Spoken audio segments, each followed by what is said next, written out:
prospective stakeholders has the aim of evaluating programs and activities of the organization in line with set provision for sustainable livelihood skills for its members. This has attracted a remarkable constituent of members from neighboring Casamance region to learn from their best practice. With an estimated membership of 500 people, Tri-Oyster is committed towards poverty reduction. The review meeting witnessed presentation of fishing boat engine by the Minister of Fisheries and Water Resources, Honorable Mas Aksigai. And I believe they will make use of this very much. And maybe, yalna ci jama yaga yalna ci yalla def jama yalla ko mëna jëriñu waye tam nak gis nga ni nga dé topato samba señ bi ni wala nga ñëw nga gom ko passé ko yoy def ko non ma Babakar Kamara GRTS. The Banjul Council of Muslim Elders and the Mayor of Banjul, Abdoulaye Ba, Wednesday gathered at the Banjul City Council to talk about the alarming issue of space management in the old Joshua Cemetery. Uminjai of our newsroom picks up the rest of that story.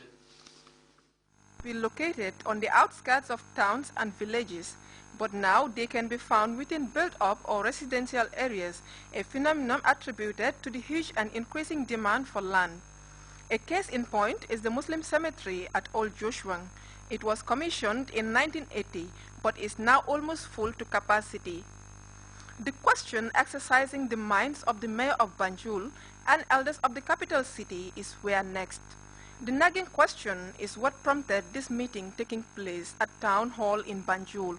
Government usually allocates huge swathes of land for use as burial sites, but space management in the face of a population explosion, it seems, is the only way out.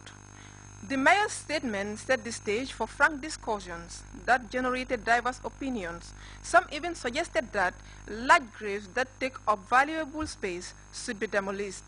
But anything that has to do with death and the dead can inflame emotions. This, however, gave rise to suggestions that the general public be consulted on what could be a highly emotive issue.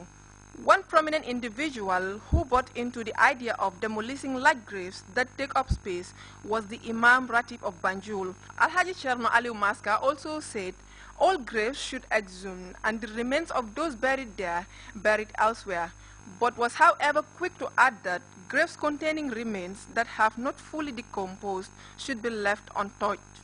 At the end of the day, the consensus was to sample the views of the general public with regards to what next step to take. Uminjai, GRTS. Meantime, the mayor, Imam Ratib of Banjul, and the Muslim elders wish to inform the general public that structures are being continuously erected at the Joshua Muslim Cemetery. A press release from the Banjul City Council says the act or practices contradicts the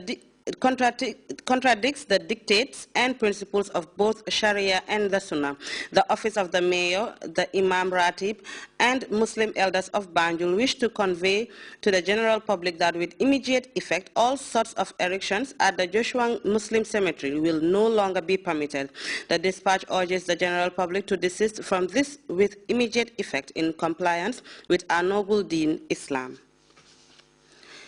We will be back with news from outside the Gambia after this break.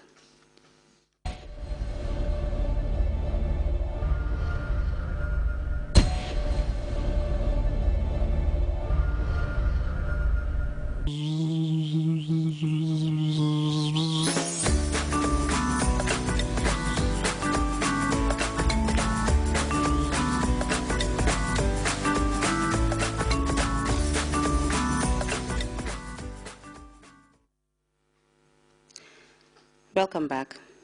Voters in Egypt have overwhelmingly approved a draft constitution in a national referendum boycotted by the outlawed Muslim Brotherhood. According to figures released by the Electoral Commission, more than 90% of voters approved the document. Also in Ivory Coast, reconciliation talks between the ruling party and the main opposition party are underway in the capital, Abidjan. We have more in these and other stories in this CFI News Roundup. In Madagascar. Madagascar's presidential election says he will contest the results of the vote. Robinson is calling for a recount and wants voter lists checked in some districts. He's also calling for the disqualification of his rival, Herajonari Mampianin, who was named the winner. The Electoral Commission will declare the official results Friday. Robinson says he will plead his cause to regional and African organizations. We are calling on the court not to rush publication of the results tomorrow. Before the results are published, the court must decide on all the appeals that we have submitted. Egyptians voted overwhelmingly to approve a new constitution in a referendum held earlier this week. Official sources say 90% of voters approved the constitution. It won wide support amongst Egyptians who backed the army overthrow of President Mohamed Morsi last July. It is seen as a public vote of confidence in Army Chief General Fattah al-Sisi, who has hinted he will run in the next presidential election.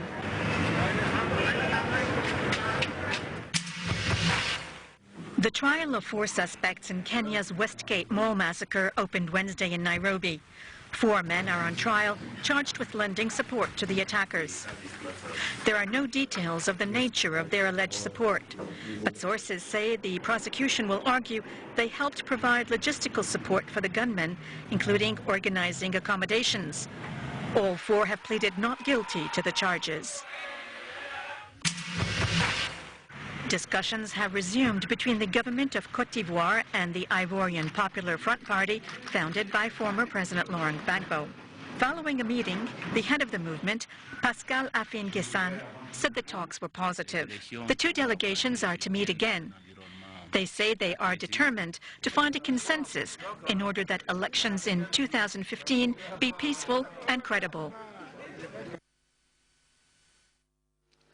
It is now official. Uganda has finally confirmed the deployment of hundreds of its soldiers to South Sudan to bolster the government of President Salva Kiir.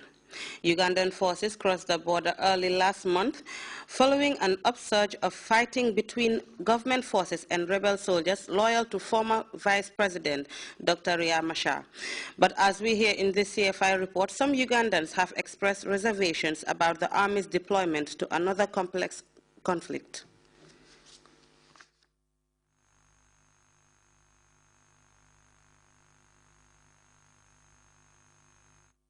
Troops on South Sudanese soil.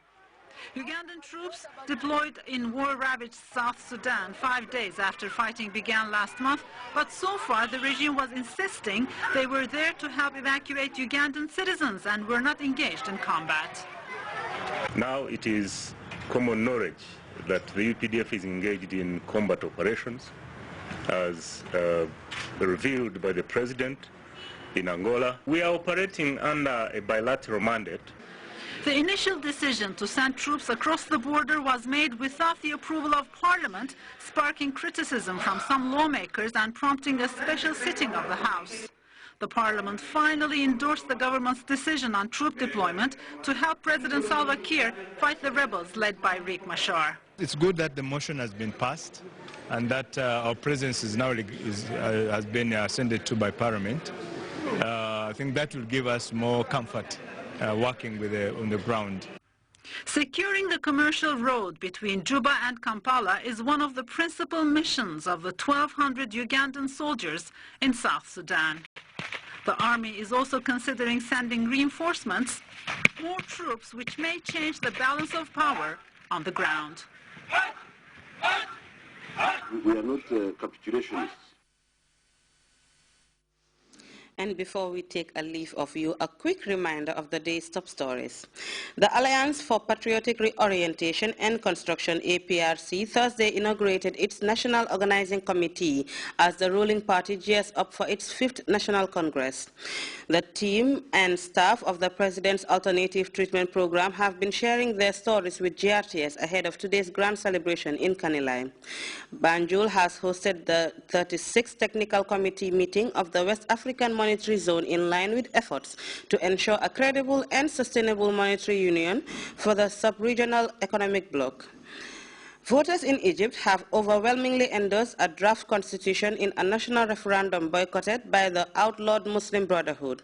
In the trial of 4 men accused of murdering the former Prime Minister of Lebanon, Rafik Hariri, has opened in The Hague, but the quartet, all of them the Hezbollah members,